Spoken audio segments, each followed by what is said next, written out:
Perpustakaan Negeri Sembilan memberikan hikmat yang cemerlang, memegang mandat yang telah diberikan agar terus Perpustakaan Negeri Sembilan memacu gaya hidup masa depan. Kualiti tertinggi kami berikan, wagih membaca, wagih berjaya. Di sini kami berbakti menempuh dugaan, mendatang bersatu menggapai kejayaan, memegang amanah yang diterima, memupuk budaya, membaca agar tersemar di jiwa. Marilah kita berganti baru senjata, memegang amanah yang telah diberi. Mari bersama majukan perpustakaan, perpustakaan Negeri Sembilan. Perpustakaan Negeri Sembilan memberikan hikmat yang cemerlang, memegang mandat yang telah diberikan agar terus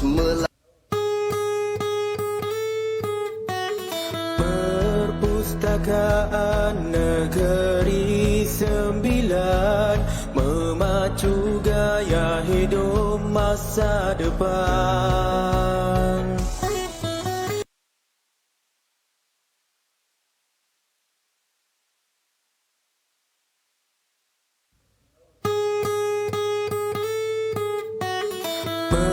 Perpustakaan Negeri Sembilan memacu gaya hidup masa depan.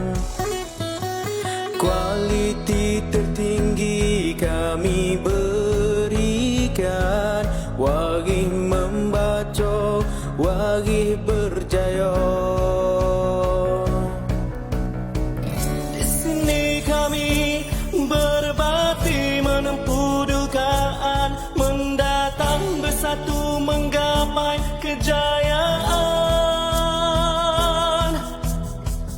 memegang amanah yang diterima, memupuk budaya, membaca agar tersemar di jiwa. Marilah kita berganti baru senjata, memegang amanah yang telah diberi. Mari bersama majukan perpustakaan, perpustakaan Negeri Sembilan. Perpustakaan Negeri Sembilan memberikan hikmat yang cemerlang, memegang mandat yang telah diberikan agar terus melangkah dan berjaya. Di sini kami berbakti menempuh dugaan, mendatang bersatu menggapai kejayaan, memegang amanat yang diterima, memupuk budaya, membaca agar tersemat di jiwa.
Assalamualaikum warahmatullahi wabarakatuh. Salam sejahtera kepada tuan-tuan dan puan yang berada di luar sana.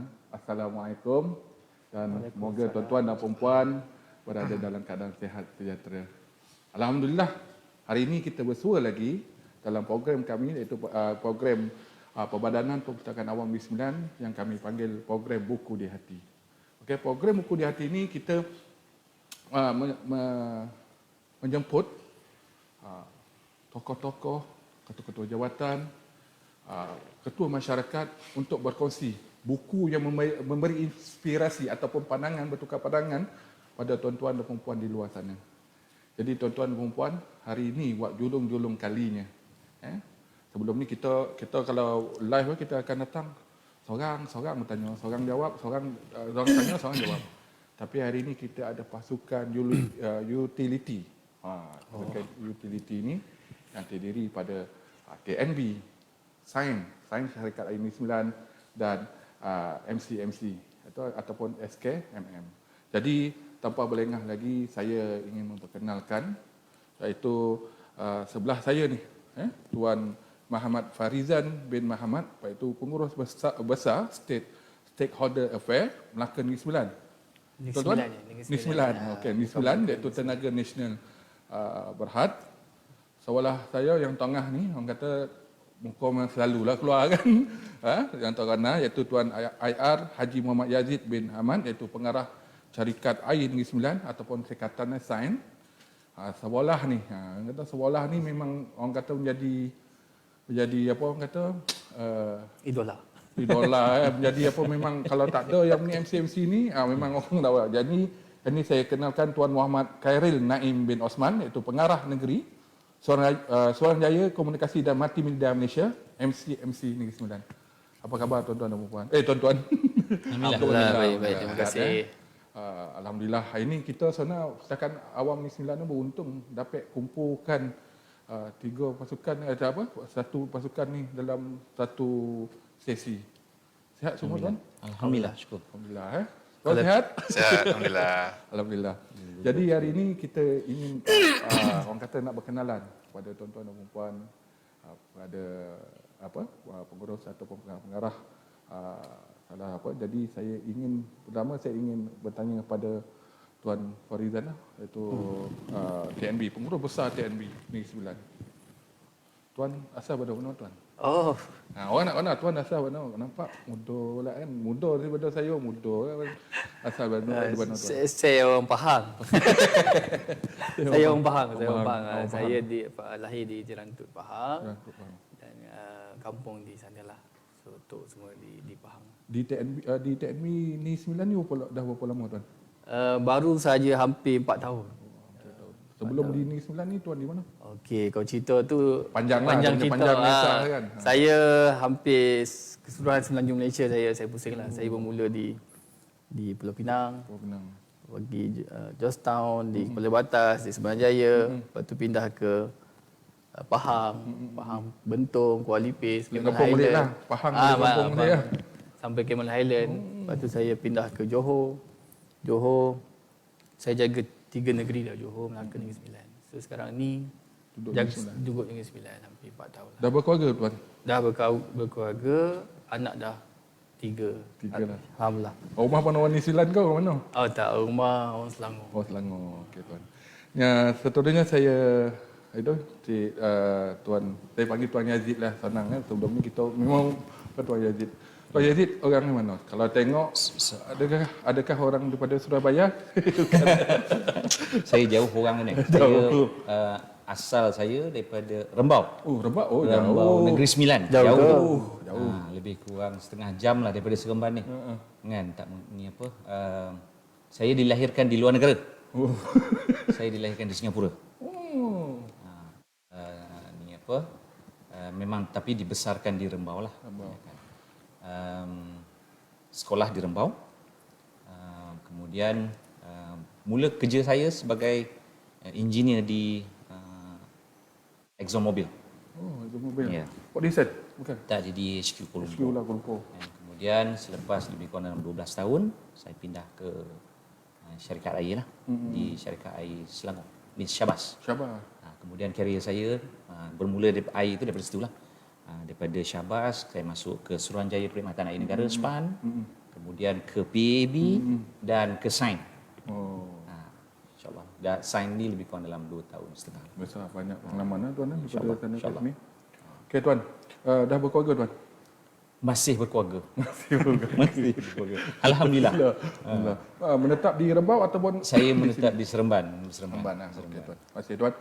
Yang orang kita punya tetamu yang ketiga iaitu Tuan Muhammad Khairil Naim, MCMC.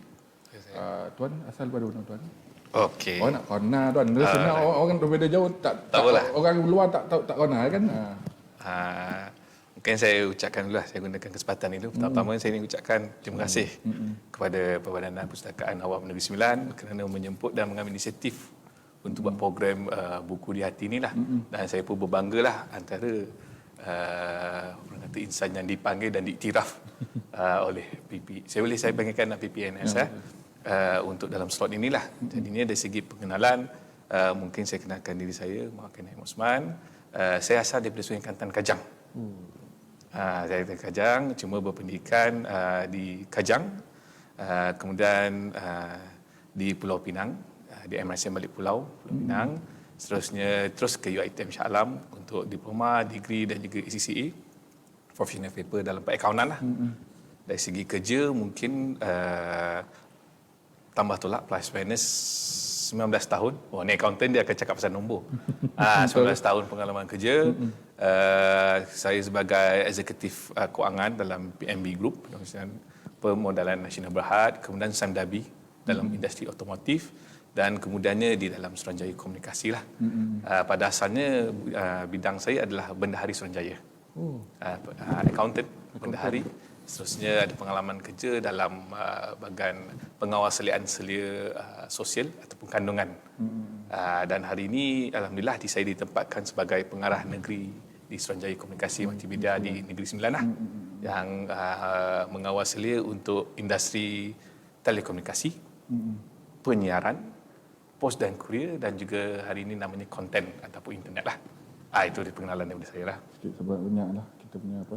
Jadi tuan, saya saya kata yalah dah jadi pengurus ni, dia sebenar macam mana kerjaya kita bermula daripada bawah sampailah ke atas dengan satu matlamat itu, dengan kita dapat pengetahuan, menambah pengetahuan, mencari pengetahuan.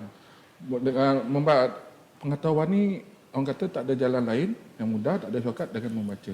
Betul. Boleh tak tuan ceritakan sikitlah masa zaman kanak-kanak dulu, mungkin dari segi didikan keluarga tuan, lah sampai tuan jadi macam ni kan, boleh tuan cerita sikit didikan keluarga tu lah, didikan keluarga tu macam mana. So membaca, kalau orang dulu kau duduk sejam lah, kau duduk baca sejam, lepas tu kau nak main-main lah kan. Macam tuan macam mana didikan keluarga pada zaman kecil tu tuan? Okey, kalau ditanyakan saya secara peribadi, mungkin saya dilahirkan dalam keluarga yang menitik beratkan membaca. Mudahnya ibu saya adalah seorang cikgu.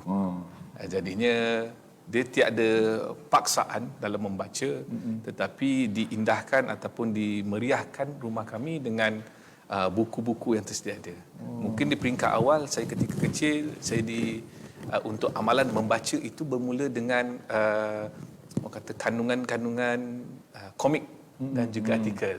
Jadi ini ketika saya kecil, saya ingat lagi sampai minta duit untuk melanggan mingguan, bulanan di sekolah, membaca komik. Dan saya rasa mak saya pun ada membekalkan buku-buku cerita yang best-best lah, yang sangat baik. Dan itu bermulanya budaya di peringkat saya lah. Yang saya rasakan sehingga hari ini, membaca itu adalah satu orang kata jambatan ilmu yang saya praktiskan. Tak kira lah di rumah ke, di mana-mana ke, itu yang dikenakan kepada saya lah. Okay. Kalau di segi didikan membaca, orang kata kita kalau nak membaca ni, kita kalau nak buat apa sesuatu benda, perkara dalam hidup pun, kita kena cari suatu benda yang hobi, yang menjadi minat kita lah. Kalau membaca ni kategori banyak, bahan bacaan ringan, bahan bacaan ilmiah. salah satu bahan bacaan ringan ni adalah komik. Yang orang kata ni baca komik ni bukan membaca ni, baca tapi dalam keadaan bacaan ringan untuk menarik minat, mumpuk daripada kecil. Betul lah. Pada kebanyakan yang kita tetamu yang kita panggil sebelum ni, banyak dia kata bermula dengan komik. Okey, Tuan Yazid, macam mana didikan awal daripada keluarga tu, Tuan? Ayah saya seorang pegawai polis. So bila pegawai polis ni dia memang disiplin lah apa semua kan. Kemudian selepas saja ayah saya pencen, dia beralih kepada bidang perniagaan.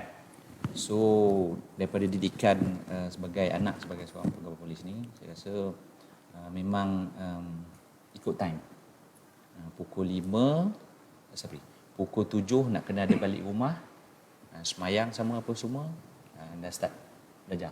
Tapi saya ni memang daripada dulu membaca ni kurang sikit lah. Saya banyak kepada magazin-magazin yang bukan magazin lah, kira hobi saya memang daripada kecil suka tengok gambar, majalah ni bergambar, especially kalau kapal terbang. Saya minat pasal penerbangan ni apa semua. Itu memang daripada dulu lah memang. Tapi kalau dulu magazin zaman-zaman dulu magazin kapal terbang ni mahal. Betul. So tengok dekat kedai aje lah. Kalau ada duit dalam ni RM7-8 tu boleh dapat beli yang betul-betul yang semua kan. Kemudian saya suka kumpulkan model-model kapal terbang ni. Tu daripada dia kocik tu dah kipuk dia punya, orang kata dia sebenarnya bila asas tu dia membina kerjaya sebenarnya, Tuan. Betul tak, Tuan? Walaupun tak dapat kapal terbang, betul kapal terbang repair buat apa, tapi Tuan jadi seorang engineer. Betul tak, Tuan? Bermula pada kocik. Betul. Tuan Falizan, macam mana kocik dia punya apa? Saya semestinya keluarga lah. Tapi saya ni dilahirkan di kawasan kampung. So memang sekali kecil tu nakal. So memang selalu dipaksa baca buku. Tapi kita buat benda lain lah, kan? Selalu kena rotan. Tapi itu pengalaman saya. Tapi bila kita dah meningkat dewasa, telah pergi sekolah menengah, so budaya membaca tu telah ada, dan lepas tu saya dah bertukar daripada nakal ni jadi ulat buku pula. So dari situlah saya start membaca, dan sebenarnya kalau di waktu tu kecil-kecil pun memang akan bermula dengan komik. Betul. Kalau dulu siapa ingat dulu komik Dewata Raya, Pedang Sakti, itu dia macam memupuk kita untuk membaca. Betul. Kita kalau nak baca buku lain tu, novel saya tak berapa minat sangat. Lepas tu bila dah ni sikit, buku tebal sikit, dia buku penyiasatan, Conan kan, dia tebal sikit lah, ambil masa lama sikit kan. Lepas tu kita pupuk minat membaca tu. Dan lepas tu bila dah besar lagi tu more to education punya buku lah, more to pembelajaran, untuk build up kita punya pengetahuan lah. Betul lah, selalu orang kata kita satu perkara yang kita buat, kita perlu benda yang kita minat. Nak mumpuk. Kalau tiba benda tak minat, kau baca buku ni aja dah kan. Memang bacalah, dia selak sejam, dah habis sejam tu kan. Jadi kita kena cari, tuan-tuan kena pengalaman daripada orang kata orang besar ni kan, kena keep benda yang minat. Daripada minat itulah dia akan timbul satu benda yang akan menjadi macam rutin, jadi kelaziman. Kalau tak baca dia hidup gelisah. Macam kita tak minum kopi lah, tak beli kopi apa bondo, tak kena tarik apa. Ada macam tu lah. Dia punya bidalannya lah. Jadi buku apa yang tuan minat? Genre apa yang tuan sekarang ni tuan baca yang tuan minat? Buku apa? Jenis buku macam mana? Kita lah bila dah sekolah, kita masuk duduk asrama duduk asrama, kita banyak more to education punya knowledge. So sampai sekarang saya banyak baca buku yang mana boleh build up ataupun membina pengetahuan. Betul. Dan bila sekarang ni dah level atas sikit ni, dia banyak kepada leadership, kepimpinan. Betul. So kita mula-mula fikir, aku ni boleh jadi ke nak memimpin. Mula pimpin ada seorang anggota kerja, 2, 3, 300, 400, 500 dan sebagainya. Tapi buku-buku yang saya baca sekarang ini banyak kepada education dan fokus more to kepimpinan lah. pimpinan pengurusan lah. Pengurusan, ya. Okey tuan, jadi minat buku apa tuan? Saya Kalau dulu dah ni enjoy tengok gambar lagi. Dia bila dah lain channel kepada penerbangan apa semua tu, sekarang kepada kejuruteraan air lah apa semua, memang kita more channel pada new invention untuk air lah. Betul. Tapi lately ni dia punya minat dia tu kepada buku-buku yang simple. Tak adalah macam novel panjang-panjang apa semua kan. A few perenggan apa semua, tetapi membuatkan kita baca aja kita boleh fikir. Betul. Kan kita fikir apa kesudahan kita. Yes. Sudah mula pada keagamaan sikit apa semua kan, pada buku-buku yang apa. Sebab kita dah berapa puluh tahun experience pengalaman dengan kejuruteraan apa semua tu. Possibility on engineering ni probably that kata orang tu tak adalah in fingers tip. Tetapi adalah ada kat situ kan. Cuma kita kena tambahkan ilmu yang lain daripada itu. Di luar daripada bidang kita lah. Okey tuan. Tuan Naim. Okay. Kalau tengok buku ni, buku apa sekarang ni diminatkan? Mesti novel ni tuan kan? Oh, kalau tanya hari ini apa yang diminati, secara umumnya sebab saya pun suka membaca dari segi politik, ekonomi, sosial, kesihatan, perniagaan. Tetapi di minda saya hari ini, bila tanyakan apa yang saya minat, saya lebih kepada urusan pengurusan juga. Tetapi apa yang boleh diguna pakai semasa. Ini saya minat apa saja isu-isu semasa, bulletin yang menggambarkan hal ehwal semasa di New York, di London, di China, yang saya kira ramalkan mungkin akan berlaku di Malaysia. Saya lebih minat yang itu. Mana yang macam contoh yang lepas COVID yang berlaku di China bila dah mengebak apa semua, jadi keadaan isu-isu macam lah dari segi ekonomi, efek dari segi ekonomi dan negara lah. Setuju. Tuan, kalau kita kita pergi ke peranan jabatan. Kalau kita tengok MCMC ataupun Suruhanjaya Komunikasi dan Multimedia Malaysia, MCMC Malaysia, ni 9. Kalau tengok apa peranan kat luar tu Datuk MCMC, kalau telefon rosak boleh telefon line problem ke macam mana ke, apa peranan MCMC ni tuan kepada masyarakat khususnya di Negeri Sembilan ni tuan? Okey, ditanyakan apakah itu MCMC dan apakah peranan dia. Mungkin kalau nak diceritakan hari ini mungkin satu hari pun tak sempat selesai. Jadi saya ringkaskan sahaja. Suruhanjaya Komunikasi dan Multimedia Malaysia, MCMC atau SKMM ini adalah satu badan kawal selia ataupun regulator kepada industri komunikasi dan multimedia di bawah Akta AKM 1998, Akta Komunikasi dan Multimedia 1998, yang mengawal selia, yang memantau, yang memberi lesen, yang membangunkan industri, termasuklah industri penyiaran, industri telekomunikasi, industri pos dan kurier, dan juga yang hari ini kita panggilkan internet lah, konten internet, media sosial. Itulah peranan MCMC. Jadinya kalau tanya tadi telefon rosak, bagaimana hari ini kita nak digital, jadinya MCMC pun ambil inisiatif. Kita pergi ke kawasan, contohnya di kawasan Ulu Lakai, Ulu Betam. Apabila kawasan itu mendapat internet, kita pun mengeluarkan advokasi digital kepada anak-anak khususnya dalam pendidikan atas talian. Itu antara inisiatif yang MCMC bagilah. Macam apa orang kata agensi komunikasi, bukan agensi lah, yang macam ataupun orang kata telco yang apa ni, ada berapa telco di Malaysia ni sebenarnya ni?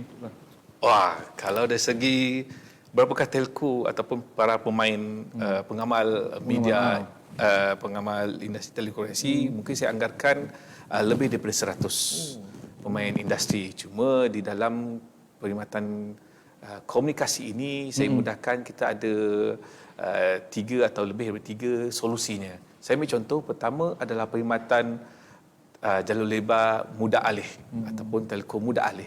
Hari ini kita pakai melalui gadget-gadget telefon lah.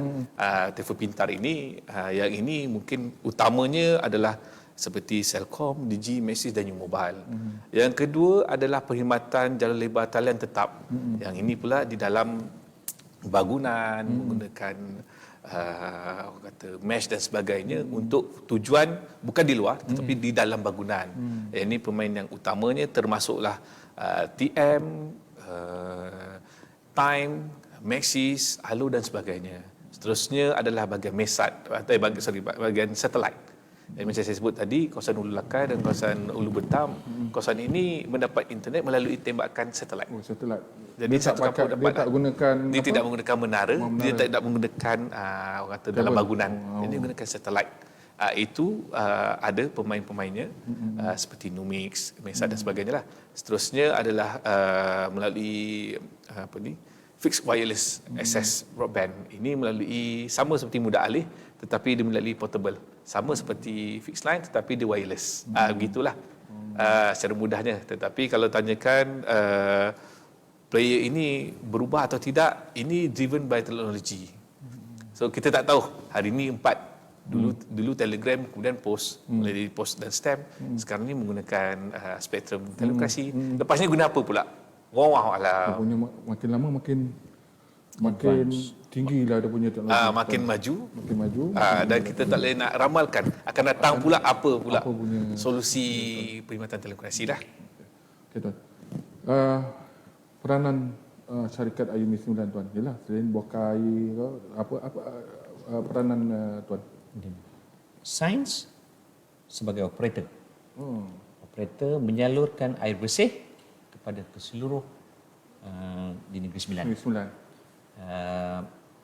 Memastikan bahawa setiap penduduk Negeri Sembilan mendapat air yang bersih, mencukupi 24 jam. So ni sebagai kerja sains, kita hendaklah memastikan dan menjaga kualiti air.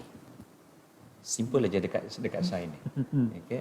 Orang dapat air, kita gembira dapat berbakti. Ya, sebab air ni adalah satu punca. Ya, kalau orang tak dapat air satu hari agak marah orang apa semua kan. Betul. So kita design staff sains memang 24 jam bekerja. Untuk tuan-tuan mandi apa semualah buat apa semua kan. Tu memang tanggungjawab berat sebagai sains ni bekerja di sains ni. Kalau ikut di Negeri Sembilan ni berapa tempat takungan air Tuan? Kita ada 21 loji dan 7 empangan. So alhamdulillah lah kita dekat Negeri Sembilan ni kalau nak ikutkan purata kecukupan air itu alhamdulillah cukup. Lebih dah cukup lah.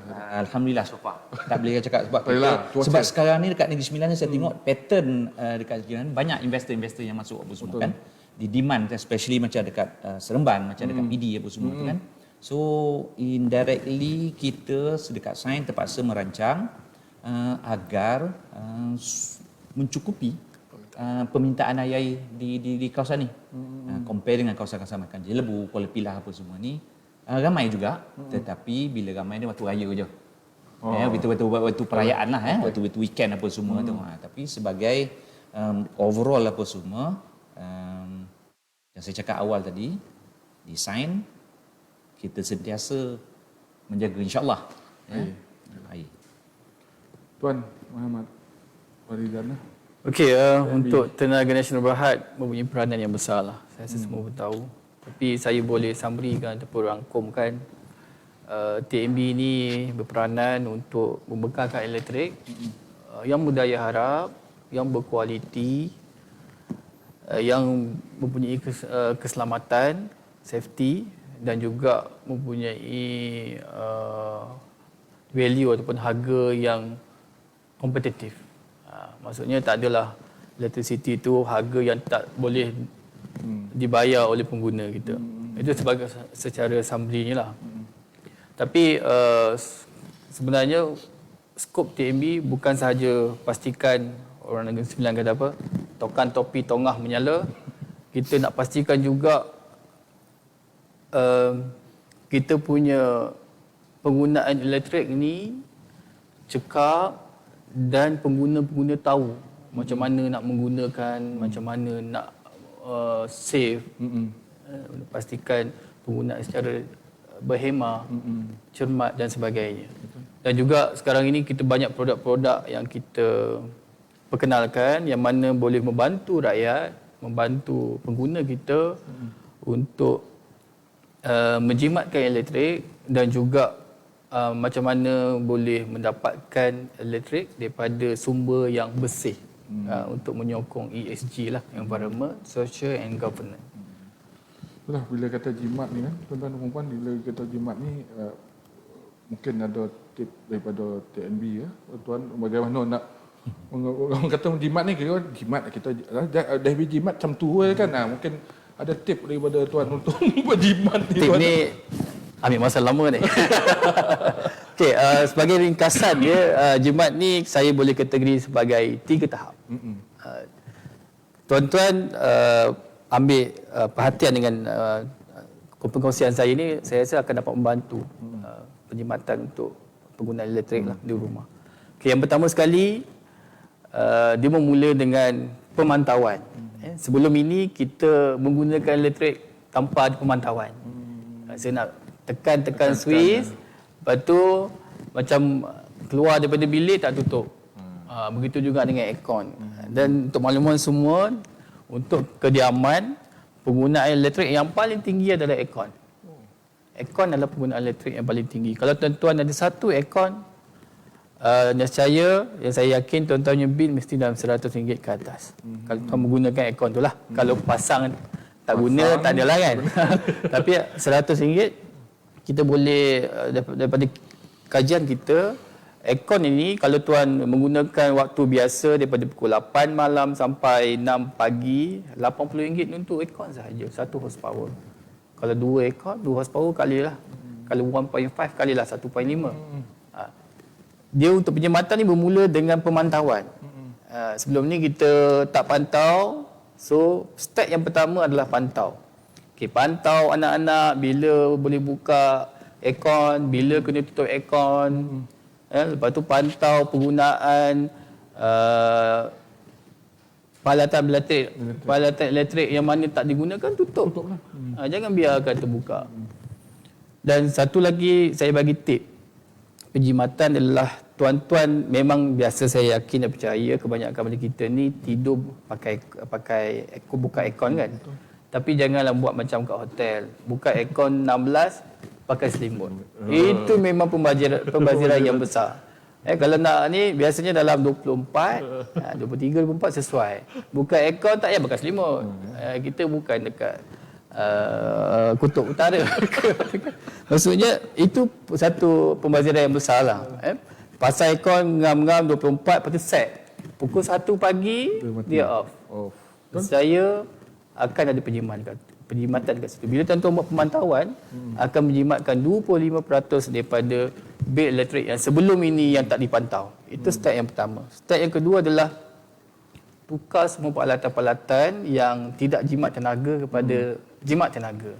Contohnya macam lampu kuning ni, dia tidak jimat tenaga, tukar kepada LED.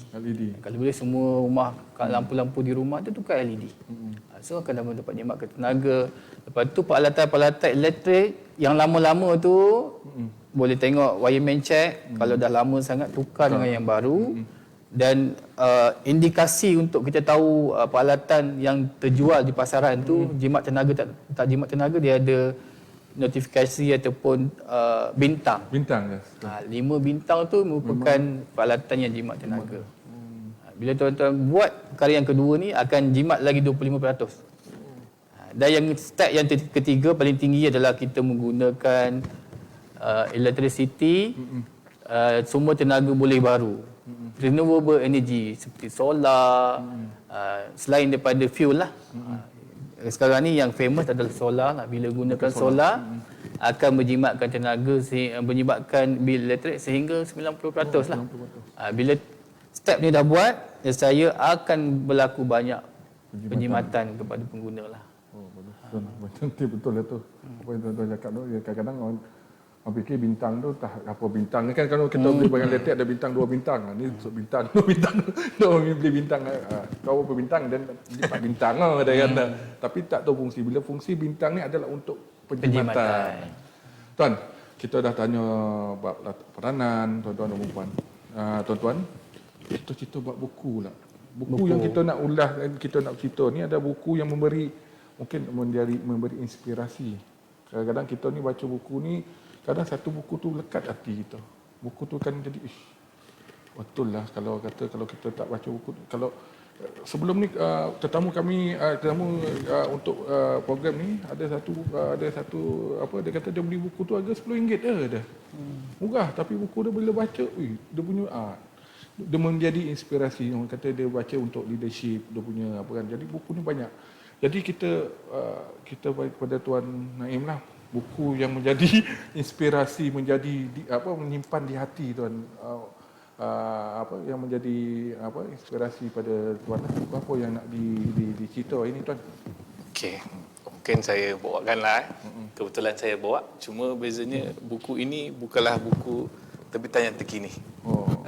Ini diterbitkan, nama buku ini adalah buku kod kandungan ataupun content code yang diterbitkan oleh Forum Kandungan dan Multimedia Malaysia lah, ataupun Content Forum. Yang ini pada versi 2004 dan ada pindaan yang kedua adalah pada 2020. Jadinya mengapa saya memilih kod kandungan? Kalau bagi masa saya bagikan dalam 3 minit untuk uraikan. Kod kandungan ini adalah satu rujukan kepada sesiapa saja yang terlibat dalam media di bawah konten definisikan dalam Akta Komunikasi dan Media Malaysia, termasuk di internet, di TV, di radio, di dalam billboard, berinternet rantaian billboard, di SMS, di email dan sebagainya lah. Jadi platform ini bukan sekadar menjadi satu rujukan, malah dia diguna pakai. Saya ambil contohlah.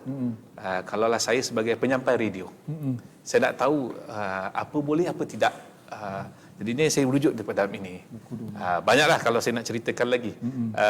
Kalau contohnya mungkin yang saya ringkaskan, yang saya ingat adalah tentang penyiaran kandungan dewasa. Jadinya dalam buku ini melaraskan radio hanya menyiarkan kandungan umum sahaja. Tetapi untuk TV, khususnya televisyen terestrial tidak berbayar, free to air TV, mereka boleh menyiarkan kandungan 18 pukul 10 malam ke atas sahaja. Antaranya yang saya guna, kenapa hari ini saya masih membaca buku ini, sebab kalau kata suatu hari nanti saya nak menjadi influencer, saya nak jadi content creator. So jadinya saya melihat dekat pematuan ini. Saya ingat lagi situasi saya dalam reality show, saya jumpa dengan artis-artis dalam final. Jadinya mereka membuat lawak yang saya beritahu kat dia, ni pandangan saya, lawak ni okey, lawak ni mungkin perlu diperbaiki. Sebab dalam ini dia menggambarkan 5 kandungan yang perlu dielakkan, iaitu kandungan yang jelik, kandungan yang sumbang, kandungan yang palsu, lucah dan juga mengancam. Jadinya itulah huraian dalam buku ini. So one day, kalau satu hari nanti sekiranya saya menjadi influencer, saya nak mewawarkan iklan di internet, media sosial. Jadi saya kena tahu tuntutan kesihatan mana yang boleh. Tuntutan orang kata perlu dapatkan lembaga iklan ubat punya kelulusan. Kalau makanan, ini bawa Akta Makanan 1983. Jadi ini semua menunjukkan garis panduan itulah. Sebab itu sampai hari ini masih terpakai di dalam konten di bawah Akta Komunikasi dan Multimedia Malaysia 1998. Yang ialah yang sekarang ni dari media-media sosial ni apa semua, yang macam contoh kalau kita nak iklan sesuatu ataupun nak promote sesuatu di bawah kandungan ini Tuan. Kod kandungan ini dia terpakai pada platform termasuk di internet. Cuma bezanya saya mencontoh iklankan barang makanan. Jadinya harus merujuk kepada akta makanan itu sendiri. Tetapi kalau kata ini di bawah kesihatan, perlu dirujuk kepada Kementerian Kesihatan. Tetapi sedikit sebanyak dalam kod kandungan ini dia menyenaraikan ringkasan yang senarai iklan yang tak boleh diterima. Saya ambil contoh iklan perkahwinan, rokok ataupun tembakau, perjudian dan sebagainya. Itu antara sedikit yang saya kongsikanlah. Buku ni Tuan, kalau ialah untuk jadi panduan pada ialah sekarang ni dekat media sosial ni dah macam-macam dia punya apa. Bagaimana orang kata atau pengguna luar nak dapat buku ni, ataupun dah memang dijual ataupun memang ada kat MCMC saja buku ni? Okey, macam saya utarakan tadi, kod kandungan ini diterbitkan oleh Forum Konten, Forum Kandungan. Hari ini kalau nak dapatkan rujukan ini, nampak macam Cik Din nak jadi artis juga ni. Boleh didapatkan atas talian, dalam website pun ada, www.mcmc.gov.my, ataupun dalam dapatkan secara fizikal di forum konten ini sendiri. Itu penulis oleh MCMC ke? Penulisnya didaftarkan, dibuat oleh ahli forum ini sendiri, yang terdiri daripada pengiklan, terdiri daripada TV, radio, dan industri sendirilah. Jadi ini MCMC secara dasarnya dalam akta kita mengamalkan ataupun menyarankan self-regulate, kawal silakan diri. Jadinya dalam membuat sesuatu kandungan ataupun konten, boleh merujuk terus kepada yang ini untuk sebagai rujukan lah. Kalau misalnya Tuan, kita masuk dalam kandungan dalam media sosial, benda tu tidak melanggar kod kandungan ni, adakah dia akan dalam buku ni menceritakan akan dikenakan sesuatu ke atau macam mana Tuan? Dari segi penguatkuasaan. Penguatkuasaan. Untuk penguatkuasaan, macam saya katakan, ini hanyalah pencerahan kepada Seksyen 211 atau 233 Akta Komunikasi dan Media Malaysia, yang mengatakan larangan dalam menerbitkan kandungan yang bersifat jelik, palsu, lucah, mengancam dan sumbang. Dan pencerahan itu dalam konteks kod. Sekiranya mana-mana individu ataupun pengamal media, contohnya stesen radio, stesen TV. Saya ambil contohlah stesen TV. Kalaulah kata dia melanggar peruntukan ini, menerbitkan ataupun menyiarkan kandungan jelik, jadinya hukuman itu adalah di bawah Akta Komunikasi itu sendiri. Ini hanya sekadar rujukan. Mana besok kalau nak jadi artis Tuan Haji jadi artis ke? Saya rasa dah tak boleh jadi dah tempoh tamat rasa. Okey, Tuan Haji, Tuan, buku menjadi orang kata inspirasi pada Tuan. Saya ni buku-buku sekarang ni macam saya Naim tadi pasal akta-akta apa semua ni, macam kita dah lama bekerja apa semua. Betul. Kan akta-akta ni dah terpahat dalam kepala otak rasanya. Cuma sekarang ni kita mau paradigm shift kita kepada buku-buku yang ke arah macam mana, contoh macam yang dia ni lah, macam dia mudah ni menjemput rezeki. Mudah menjemput rezeki. Buku-buku yang macam ni kita baca. Tak panjang dia punya huraian dia, tetapi dia mengolah ataupun dia meminta kita berfikir apa kita, macam mana kita punya perancangan kita masa menghadapan. Okey, because of yalah kita ni tak tahu lagi umur kita sampai bila apa semua kan. So preparation for the next dunia kita. Betul. Ya, faham. Ya. So buku tentang macam saudara kita tengok buku depan tu macam leadership apa semua ni kan. Memang kita dah itu dah. Kita in the position of leader. So naturally experience memang dah ada dah. So apa yang kita ada lagi sekarang ni? Apa yang kita perlu lagi? Saya rasa buku macam ni lah kita cari. Buku yang Tuan ditulis oleh siapa Tuan? Dia Faturi Saludin. Mudahnya? Mudahnya. Tuan boleh tunjuk buku. Dia bukan kita nak promote buku ni apa semua lah. Cuma contoh je dia punya ni. Contoh ni saya tengok bab dari 21 ni. Saya baca ya. Menyebut rezeki dengan bersyukur. Dia pendek aja ayat dia. Tiada siapa di antara kita yang tahu apa yang akan berlaku pada hari esok. Betul. So walaupun ayat tu pendek, so kita punya pemikiran kita tu apa yang akan jadi pada hari esok. So apa yang kita perlu buat? Preparation tu kena ada. Contohlah sebagai contoh ayat tu ya. Tu yang saya cari buku-buku yang bagi saya berfikir. Buat masa ni. Kalau orang di luar sana fikir rezeki ni, rezeki duit. Kan rezeki ni, orang kata rezeki ni duit. Rezeki ni harta. Dia tak bermakna rezeki ni duit. Rezeki ni yang penting Allah dah bagi kita, dah tetap dah rezeki kita. Okey, contoh. Kita bekerja, rezeki memang dah ada apa semua. Kita cuma nak memperelokkan lagi, menambahkan lagi rezeki kita. Keberkatan rezeki Keberkatan. Ayat keberkatan tu penting. Walaupun Wak Imah kita dapat RM50, contohlah tetapi RM50 tu boleh last 1 minggu. Sebab berkat. Betul. Kan kadang-kadang kita pergi kedai, orang belanja kita, ada lagi RM50. Besok pagi tiba-tiba ada orang telefon. Kan? So benda-benda macam ni kita tak ada. Pada the next day kita pula belanja orang. Betul. So keberkatan tu macam tuan cakap tadi apa semua. Mana rezeki ni dia tak semestinya duit, tak semestinya harta, tapi rezeki ni kalau sihat pun rezeki. Exactly. Keluarga Anak-anak belajar bagus pun rezeki. Betul. Luas rezeki ni. That's why I said banyak benda-benda ni apalah. Saya rasa saya bukan tokoh agama apa semua nak cerita apa semua. Tak, tetapi berdasarkan buku lah kan. Berdasarkan buku Boleh yang saya baca. boleh jadi influencer motivasi juga ni. Kena baca buku kandungan Quran. Betul tu pasal saya baca yang short-short aja. Dah peringkat berumur ni apa semua kan. Tak sanggup kita nak baca yang ni apa kan berjilid-jilid apa semua kan sambung ni kan tak. Short, precise kata orang tu and start kita punya pemikiran. Mana buku indahnya menjemput rezeki ni, dia bukannya tip macam mana nak menambah duit, menambah wang, tak. Dia ceritakan berkenaan tentang bagaimana kita nak, orang kata bila rezeki berkat ni, kalau 50 pun hidup kita senang. Betul. Sebab apa?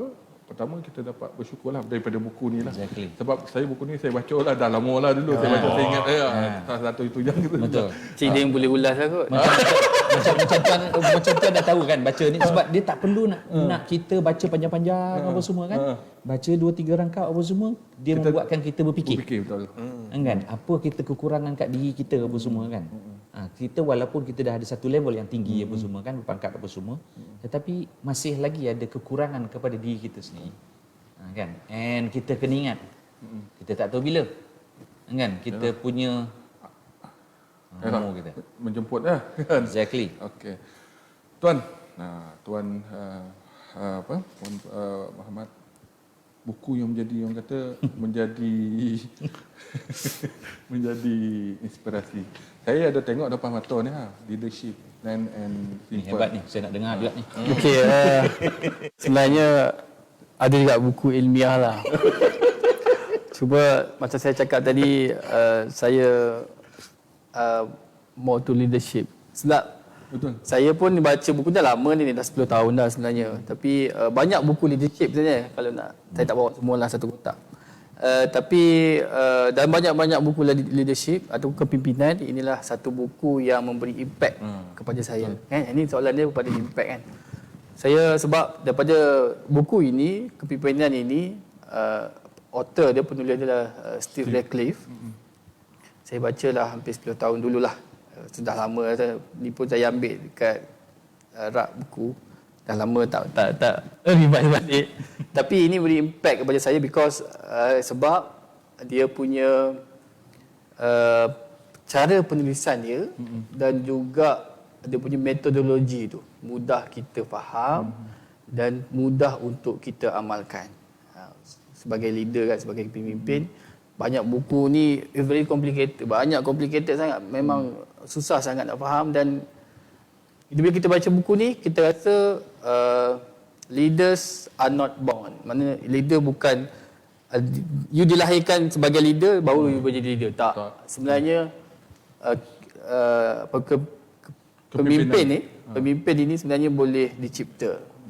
So semua sebenarnya everybody adalah pemimpin. Kalau kita sebagai lelaki pun di dalam rumah kita, family kita adalah pemimpin. Pemimpin kepada isteri dan anak-anak kita. Begitu juga dengan isteri adalah pemimpin kepada harta dan juga maruah suami. Masya-Allah. Itu kepimpinan. Tapi tahu kalau cerita tu panjang lagi. Kita ringkaskan. Panjang. Kita fokus kepada kepimpinan dalam organisasi. kita memimpin, ada seorang anak buah, 2 orang, 3 orang dan mungkin berjuta orang. So buku ini dia punya konsep sangat simple dan saya promote lah. Tak dapat apa-apa panggil apa Commission. token commission daripada lah. Tapi buku ini kalau tuan-tuan baca, tuan-tuan perempuan baca, akan bagi saya lah boleh senang faham dan akan dapat banyak manfaat. Dia punya konsep senang sahaja. Kita tengok sini FED. English lah Future, Engage, Deliver. Untuk jadi pemimpin ini kena ada 3 benda ni yang penting. Yang pertama adalah future ni adalah matlamat. Sebenarnya matlamat, goal, kita punya objektif. So engage ni adalah macam mana kita sebagai leader, sebagai pemimpin ini untuk kita berhadapan dengan anak buah kita, dengan subordinate kita, orang bawah kita, untuk sama-sama ikut kita untuk mencapai matlamat kita. Dan yang ketiga, bila kita dah ada matlamat, dah boleh engage anak buah kita, boleh bawa anak buah kita bersama-sama kita, yang ketiga kita deliver je lah. Apa yang kita matlamatkan tu, kita buat yang terbaik untuk mencapai matlamat itu. Banyak perkara yang saya gunakan kaedah ini. Saya sebenarnya engineer jurutera elektrik. So pergi pun hampir saya kata semenanjung tadi. Ada satu perkara yang saya menggunakan konsep ini yang saya rasa banyak memberi impak yang besar. Adalah satu ketika semasa saya di Bentong, saya pengurus kawasan Bentong masa tu. Arahan daripada pengurusan atasan, ada satu projek. Projek ini kebiasaannya perlu dilaksanakan dalam tempoh 3 bulan. Tetapi disebabkan oleh emergency, sangat-sangat memerlukan untuk selesaikan projek tersebut. Saya boleh selesaikan projek tersebut yang 3 bulan tu kepada 3 hari saja. Tetapi menggunakan kaedah ni lah, maknanya kita kena set ke dalam minda kita, projek ni kena siap dalam 3 hari. So kita kena bawa anak buah kita, berapa ramai anak buah kita untuk siapkan dalam 3 hari. Pasal tu 3 bulan. So kita boleh combinekan tu, ialah sampai berkampung dekat sana, tak tidur dan manage kita punya time, dan alhamdulillah dalam masa 3 hari projek tu komplit, siap. Banyak lagi lah contoh-contoh lain, tapi itu contoh yang saya rasa saya rasa pun rasa bangga lah. Dan sebenarnya juga buku ni banyak buku lain, tapi yang beri impak besar kepada leadership, kepada kepimpinan saya rasa buku ni lah, Leadership Plain and Simple by Steve Radcliffe lah. So saya anjurkan jugalah kepada tuan-tuan perempuan untuk dapatkan buku ni. Tuan, inilah soalan-soalan saya personal bila berjalan dekat jalan apa ni, saya akan tengok atas gunung apa. Saya salah saya lah, salah tak ada. Macam mana lah pencawang tu boleh naik atas tu, dia punya cara dia nak bawa ke atas pencawang ke atas gunung-gunung tu pun. So memang dari segi pembinaan pencawang, dia panggil tower. Tower kita tu memang memerlukan kecekapan, pengetahuan, pengalaman yang tinggilah untuk membentuk satu-satu tower yang atas bukit kan, atau gunung. Sebelah dengan ialah ke gunung, dan ada juga di pesisir sungai kan. So mempunyai dari segi technicality yang tinggilah. Dan itu salah satu perkara yang memang kita perlu laksanakan dengan sebaik mungkin, sebab dia akan beri impak. Contohnya talian tu, kalau tombang ke rosak ke, ambil gangguan bergalan kepada keseluruhan. Dia saya celah sikit lah Tuan. Saya boleh tahan dengan ni sebab sebab engineering ni kan, kita punya jiwa engineering kan. Dia bila engineering ni, regardless whatever dia punya cabaran dia pun semua, mission kena capai. Macam tadi pada pylon ni apa dia call it pylon kan, apa semua kan, walaupun macam mana lurah ke apa tu dia dekat gunung apa semua ke, kena siapkan, kena buat. Sama juga dengan pipe air. Kalau terjun dalam sungai itu kena nak terjun lah, kena 2 meter lah. Itu sebenarnya kalau engineering, kalau kita kerja sebagai seorang technical. Ya, mungkin orang tak tahu. Kerja-kerja macam contohlah level sikit air sikit promote sikit. Bagi Chan. sebab air ni orang nampak buka je tap dapat air. Betul. Tetapi susah senangnya orang untuk tanam pipe, untuk pastikan air sampai tu. Kalau kita sendiri pergi tengok tepi jalan tu apa semua macam mana orang tu apa semua kan, kadang-kadang tu masuk dalam lubang 2 meter. Itu semua keselamatan apa semua, tetapi disebabkan oleh rakyat. Ya, kita terpaksa menyokong kerajaan negeri apa semua. Kita buat tanggungjawab kita. Macam sama jugalah dengan TNB tadi. Nak mensejahterakan ya. Tapi itulah sebagai seorang engineer, sebagai seorang teknikal, harung semua ni. Betul. Bukan senang tu dah cakap, kalau nak ambil course engineering ni apa semua kena fikir. Kalau yang level-level kata orang kampung tu apa semua kena fikir 2-3 kali. Tapi saya nak mencela jugalah. Saya nak mencela. Saya lah. Tadi kata di gunung-gunung dan di lurah-lurah, di sungai, laut, air. Kita tambah sikit. Kita di antara Semenanjung ke Sabah Sarawak melalui submarine laut dan juga satelit melalui udara. Sampai tembak satelit, orang nak tengok World Cup ni. Ini kena tembak bagi siarkan. TV orang nak emergency dengan Spectrum. Kita tambah sikit lah. Walaupun kita bukan engineer.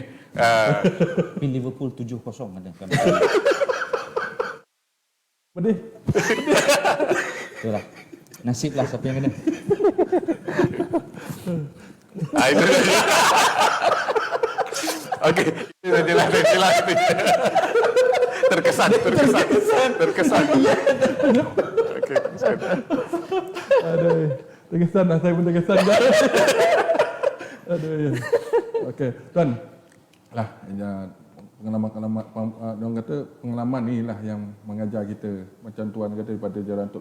Pada 30 hari dapat 3 hari. 3 bulan. 3 bulan jadi 3 hari. Orang kata 10% pun jumlah tu yang kita dapat yang nak menyelesaikan masalah. Orang kata benda-benda ni, orang kata kalau pandang tengok dia tak boleh selesai. Dia mesti dengan ilmu pengetahuan. Ada Tuan tadi yang baca tadi kita macam mana kita berfikir ke arah mana yang kita nak selesaikan, dapat selesaikan. Tuan, yalah saya Tuan Naim, apa program-program terdekat yang dengan program-program yang dianjurkan oleh Tuan untuk yang mungkin program mendekatkan rakyat Negeri Sembilan ni dengan SKMM. Orang kata macam kalau misalnya scammer apa semua tu berurusan dengan Tuan ke ataupun urusan dengan SKMM ke kan, kadang-kadang yalah orang keliru mana satu nak apa, itu memang urusan polis. Tinggal lagi mungkin bagaimana yang ada program yang dapat mendekatkan SKMM ni dengan rakyat. Ada tak program-program yang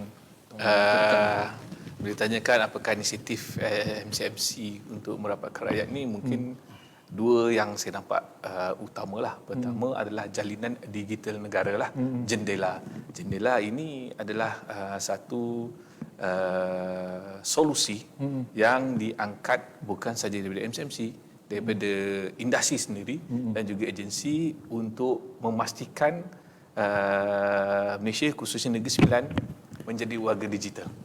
Jadi solusinya termasuklah membina, saya ambil contoh 98 menara di seluruh Negeri Sembilan. Menaik taraf lebih daripada 1,000 infra yang sedia ada daripada 3G kepada 4G. Laginya kita menyediakan premise pass. Maksudnya dulu pakai tembaga, hari ini kita pakai kawajan tinggi iaitu namanya fiber. Dan terbaru mungkin tahun ini iaitu kita nak buat 5G. Tetapi di Negeri Sembilan alhamdulillah kita dah memula tahun lepas. 5G. Dan dah lebih daripada 3 angka kawasan tertentu telah pun secara tak rasminya telah on air 5G lah. Itu satu. Yang kedua, dari segi fake news, tadi saya cakap pasal scam, MCMC antara agensi yang berkolaborasi atau correlate dengan agensi-agensi yang lain seperti PDRM, tetapi MCMC lebih kepada penyediaan platform. Sebab dia gunakan SMS, dia gunakan panggilan, dia gunakan secara internet. Tetapi MCMC adalah agensi teknikal yang boleh menyokong kepada khususnya pada PDRM lah. Antara inisiatif MCMC dalam hal ini adalah kita keluarkan terbitkan satu portal sebenarnya .my. Sebenarnya .my. Di situ adalah mana-mana rakyat Malaysia ataupun netizen untuk mengenal nak menentusahkan sesuatu perkara itu betul tak betul.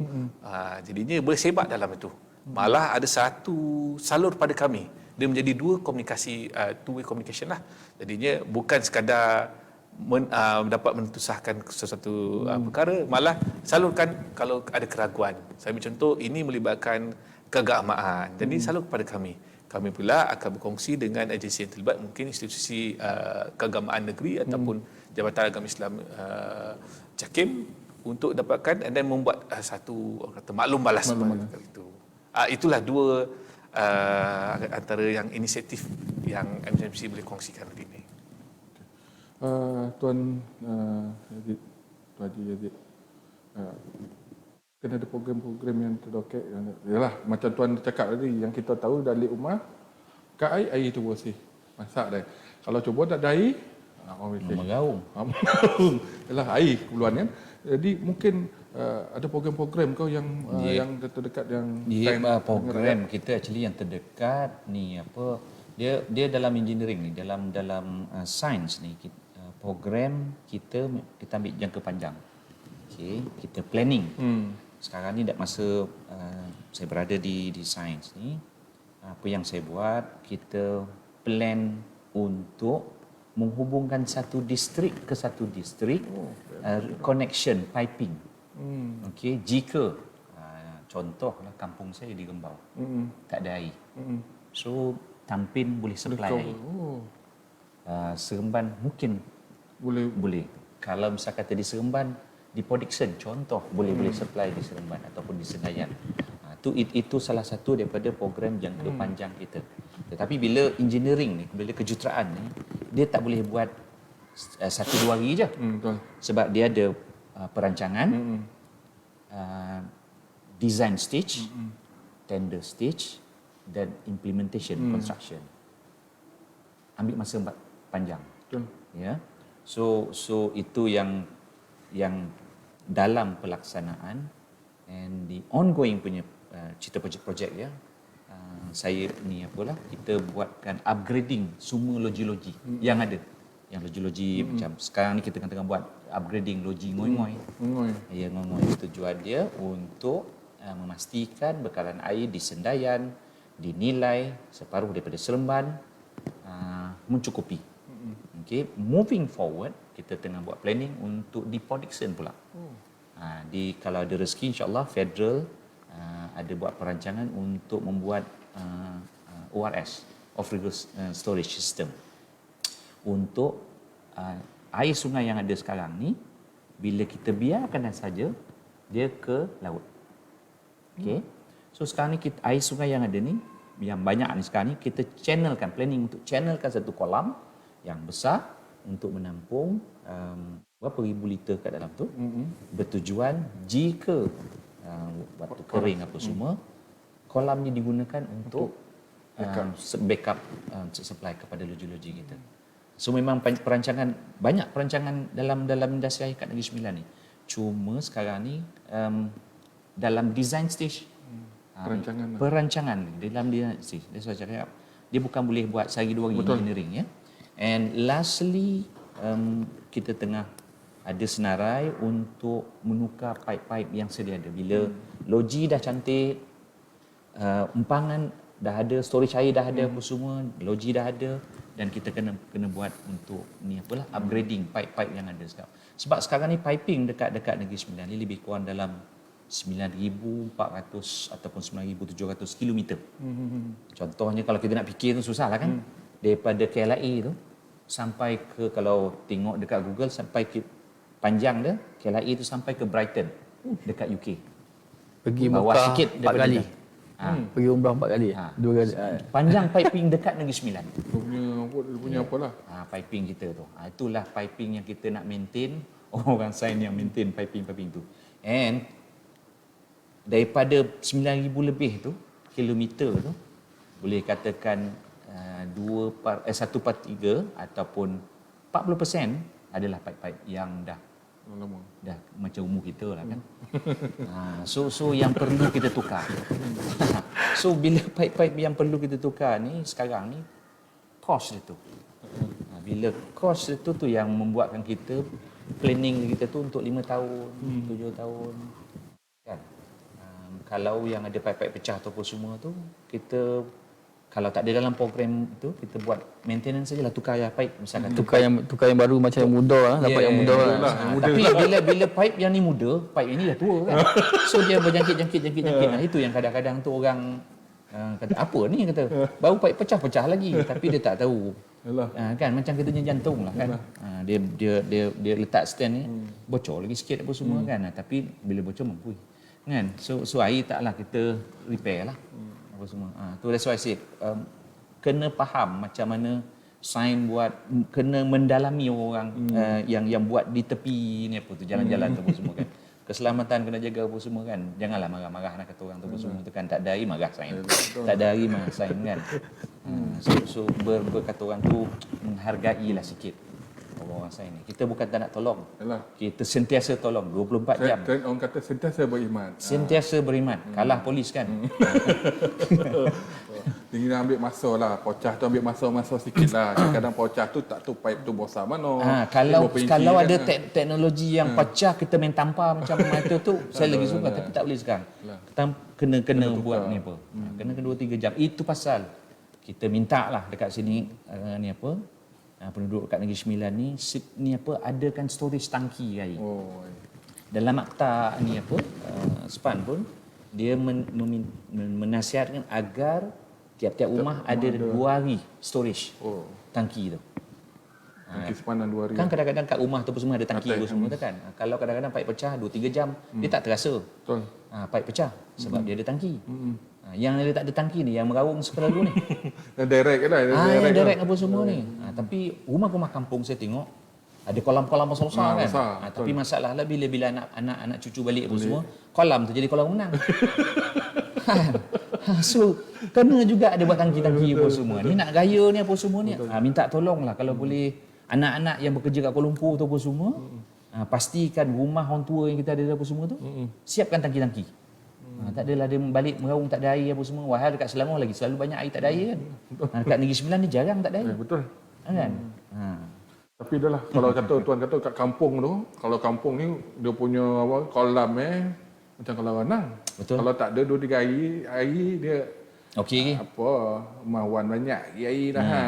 Wan dengan atuk 2 orang apa mandi kan. Tapi bila musim raya dia penuh. duduk 2 orang, tapi musim raya 200 orang dalam rumah tu semua kan. Tu beza dia. Air main 2-3 gayung dah berapa banyak gayung dah. Padahal cucu ada 50 orang. Situ je berendam dulu semua. Zan orang faham macam tu? Sama. Tuan TNB, kalau dah ada program yang orang kata mendekatkan dengan rakyat, program-program. Saya kata salah satu tips jimat tadi tu memang, yalah saya ada ikutilah, kadang-kadang ada program-program yang TNB terlibat dalam pameran. Ada tak program-program terdekat dalam masa dekat ni tuan? Okey, sebenarnya banyak program kita dalam pelaksanaan. Kalau berkaitan dengan penjimatan tadi tu memang sentiasa kita adakan tip-tip penjimatan dan jumpa rakyat untuk promotekan jimat elektrik ni. Tapi kalau tanya berkaitan dengan yang terkini, untuk makluman kita baru saja menyiapkan ada satu projek pemberian bekalan kepada perumahan orang asli di Cenah Calin Jelebu. yang telah dimaklumkan hampir 60 tahun lah tak ada elektrik. Tapi sebenarnya kita semak bukan salah siapa-siapa, tetapi pemakluman itu daripada orang yang duduk situ tak dimaklumkan kepada pihak-pihak yang berwajib. Tapi telah diselesaikan dan kita akan tempoh yang terdekat ni akan bagi bekalan lah. So dalam tempoh 60 tahun, bayangkanlah dalam tempoh 60 tahun tak ada bekalan elektrik. So alhamdulillah mereka akan dapat elektrik dan sebab tu juga kita akan santuni mereka dan kita akan adakan sedikit aktiviti lah. untuk program yang terdekat lah. Selain daripada itu juga TMB juga banyak program-program yang berkaitan dengan keselamatan. Program bersama dengan student, pelajar sekolah, pelajar-pelajar universiti dan pelajar-pelajar yang lepas universiti dan juga rakyat berkaitan dengan keselamatan. Sebab apa? Elektrik ni satu perkara yang sangat bahaya. Kalau kita tak tahu cara penggunaan dia akan menyebabkan kematian. Okay, itu satu. Yang keduanya juga kita ada juga program untuk yang penjimatan ni adalah dari segi program kita memperkenalkan produk-produk yang boleh membantu rakyat untuk menjimatkan elektrik lah. Antaranya pemasangan solar, ada package-package yang baik, yang ada package kalau untuk kerajaan yang tak perlu mengeluarkan sebarang kos pemasangan solar, tapi boleh mendapatkan ataupun boleh mendapat penjimatan yang tinggi lah dengan pemasangan solar di premis-premis yang telah dipilih lah. Okay, dan juga yang lain sekarang ini kalau dia kebanyakan mungkin rakyat biasa, penduduk kediaman tak berapa terasa sangat dan mungkin tak terasa langsung dari segi kenaikan minyak, kenaikan bahan api. Sebenarnya TMB ini sangat-sangat terkesan dengan kenaikan bahan api. Kita menggunakan arang batu, kita menggunakan minyak mentah dan juga gas untuk menghasilkan elektrisiti. Jadi bahan api ini di peringkat dunia meningkat sehingga 5 kali ganda. Tapi walaupun dengan keprihatinan kerajaan untuk domestik, untuk kediaman, kerajaan masih kekalkan subsidi. Begitu juga dengan PKS, penyastruan kecil dan sederhana, kerajaan kekalkan subsidi, so tak ada kenaikan. Tetapi tarif tetap sama kan? Sama. Tetapi sebabkan untuk kilang-kilang yang besar akan berlaku peningkatan lah sebanyak 20 sen 1 kilowatt hour. So dia akan menyebabkan peningkatan dan ini disebabkan itu kita sedang membuat bahan pemakluman, perkongsian untuk kita sebarkanlah tentang kenaikan ini. Sebenarnya kenaikan ini adalah disebabkan oleh kenaikan bahan bakar dunia. Dan sebenarnya kenaikan ini tidak memberi keuntungan kepada TMB pun. Dia adalah berdasarkan kepada kalau naik harga minyak, so dikenakan surcharge kepada pengguna, tetapi kalau harga minyak itu turun, pengguna akan mendapat rebate. Seperti mana dulu sejak 2015 kalau tuan-tuan perempuan perasan ada rebate kan, 2 sen sampai tahun 2019. Lepas tu 2020 dah start kenaikan. So ada kenaikan dari segi kita panggil ICPT lah, kos bahan api tu lah. Tuan, satu sebelum apalah, sekarang musim banjir. Kalau terjadi rumah banjir, selalu kadang-kadang kita dengar kena gencatan elektrik apa semua. Apa yang perlu buat kalau kat rumah tu dah nak masuk air, takut apa benda yang perlu nak buat kat rumah tu kalau nak masuk air? Yang pertama sekali kita tahu, kita kena faham bahawa elektrik ini dia boleh mengalir melalui air. Air itu sebagai konduktor, macam wayar juga elektrik. So sebenarnya bila berlakunya banjir, air dah naik, yang paling pertama sekali kita kena tutup punca bekalan elektrik utama. Kita tak nak ambil risiko. Kalau air masuk dan ada berlakunya kebocoran arus akan menyebabkan jambatan elektrik lah. Itu yang pertama. Yang keduanya, pastikanlah apa juga instruction daripada pihak berkuasa, kalau berpindah dan sebagainya lah. Tapi untuk elektrik, pastikan bekalan itu diputuskan. Itu yang kita lakukan. TMB bila tengok satu kawasan tu naiki air, kita cepat-cepat tutup punca bekalan di pencawang untuk keselamatan pengguna lah. Okey tuan. Sebelum kita akhir program akhir dah. Akhir program ni ada tuan Naim ada nak berbicara berkenaan tentang SKMM ataupun nasihat ataupun beri pandangan kepada orang ramai. Mungkin saya ringkaskan sebagai kata akhir. saya mempromosikan untuk membaca buku tu adalah satu kaedah yang terbaik untuk menjadi seorang pemimpin dan juga membekalkan ilmu dalam mana-mana perasaan ataupun amanah yang diberikan. Jadinya kalau konteks saya yang paling relevan adalah netizen lah. Di luar sana untuk kita pastikan ilmu kandungan yang kita terima itu adalah kandungan yang sah yang telah ditentusahikan agar kita tidak menyebarkan benda-benda kandungan yang mengelirukan ataupun palsu. Sebab itu dalam advokasi kami ada klik dengan bijak, tak pasti jangan kongsi. Itu saja. Terima kasih. Tuan, Saya simpel je. Kita tolong jimat air. Jimat penggunaan air. Sebab memang kita nampak tiap hari hujan apa semua kan.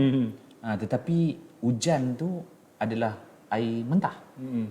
Bila sampai ke sungai, kita proses air itu sebenarnya bukan murah tu. betul. Ya, daripada air yang keruh tu pun semua kita jadikan air jernih. Jernih. Hantar ke rumah tu bukan hantar mengalir macam tu. Dia hantar pakai current, pakai pump untuk hantar. Itu semua kos-kos ni apa semua. And then kita pula dekat rumah buka tap tu, air mengalir. Air mengalir and melempar-lempar apa semua. So, pembaziran walaupun bayar meter apa semua, walaupun bayar bil air apa semua kan, macam saya sukalah biarlah kau nak pakai apa semua kan, tapi menghargai masa depan tu. Okey, itu satu. Yang kedua, saya tengok sekarang trend ni cerita sikit daripada bukan daripada air lah. Trend ni apa, anak-anak kita sekarang ni membaca buku hard copy ni kurang. Dia banyak pada gadget-gadget yang ada ni apa semua. And gadget-gadget ni pun saya rasa sebagai parent apa semua kena tengok juga sebab pun ada anak juga apa semua kan. Kontrol betul tengok ni apa. Ada waktu-waktu dia. Sebab saya rasa generasi yang akan datang ni mana hala tujuan generasi yang kita akan datang. Ya. Walaupun macam saya tak berapa suka baca buku. Cari buku-buku yang apa yang kita minat. Untuk kita menambahkan lagi ilmu. And even though very very short sentence pun boleh memberikan kita banyak manfaat. Ya, itu ajalah yang itu. Dan last kali minta tolonglah kepada semua pengguna-pengguna air apa semua kat rumah atau apa semua, pastikan ada tangki-tangki air buat masa akan datang. Ya, untuk menjamin keadaan air di rumah-rumah masing-masing. Okey. Okey, bagi saya hampir sama. Yang pertamanya adalah jimatkan penggunaan elektrik. Sebab apa? Dengan penjimatan elektrik ini dapat menyokong ESG, Environment Social Governance. Ini sebenarnya hala tuju kita untuk masa depan. Kenapa environment? Dengan keadaan persekitaran, pemanasan global. So di peringkat TMB juga kita banyak buat inisiatif-inisiatif yang menyokong ESG ni. Jadi kita sebagai rakyat, sebagai orang awam juga perlu sama-sama bantu kerajaan dan juga dunia untuk sama-sama support ESG.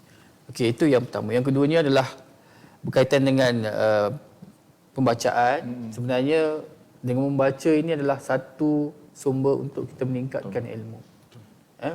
Ilmu dalam kehidupan kita ni kita perlukan ilmu. Bukan saja untuk pekerjaan, tetapi untuk kita punya urusan kehidupan kita, untuk urusan family kita, dan apa juga lah perlu ada ilmu dan juga pengalaman. So perkara ini kita boleh dapat daripada pembacaan. Tak semestinya pembacaan melalui buku hard copy ni. Sekarang pun kita dah ada banyak digital buku. So kita luangkan masa, kita boleh berkorban untuk dapatkan pengetahuan ini untuk kehidupan kita melalui pembacaan lah. Last kali tu. Datang library. Itulah, saya nak ada kata ayat-ayat. Tuan dah datang ke Perpustakaan Awam Negeri Sembilan ni, pandangan tuan Perpustakaan Awam Perpustakaan Negeri ni. Pandangan tuan. Saya dulu. Sebab kita sign dengan Perpustakaan Awam Sebelah, Negeri ni seolah jiran kan.